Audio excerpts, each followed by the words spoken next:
Le référendum d'initiative partagée, il fait visiblement peur à l'exécutif qui cherche à l'encadrer, voire à le limiter. En effet, le gouvernement veut allonger la durée pendant laquelle une loi serait intouchable. Matignon veut également combler la brèche qui a permis d'enclencher le processus du RIP contre la privatisation d'Aéroports de Paris. Explication Jérôme Rabier. L'exécutif souffle le chaud et le froid sur l'utilisation du RIP. Si en conclusion du grand débat national, Emmanuel Macron a évoqué un assouplissement pour déclencher un référendum d'initiative partagée, Édouard Philippe ne décolère pas de son utilisation contre la privatisation d'Aéroports de Paris. En cause, la faille trouvée par les parlementaires de tous bords qui ont lancé le RIP sur la privatisation d'Aéroports de Paris à la veille de son adoption définitive à l'Assemblée. Ensuite, il aurait été impossible de lancer une telle initiative sur une loi promulguée depuis moins d'un an.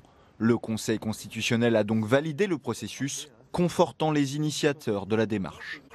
Article 3, la souveraineté nationale appartient au peuple qui l'exerce par ses représentants et par la voie du référendum. Nous ne remettons pas en cause la place des parlementaires, nous disons simplement que sur les sujets essentiels, peut-être que les Français ont leur mot à dire.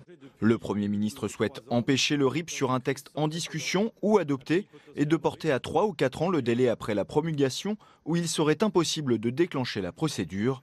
La discussion sur le sujet promet d'être animée et d'ajouter un point épineux de plus à cette révision constitutionnelle à l'arrêt depuis bientôt un an.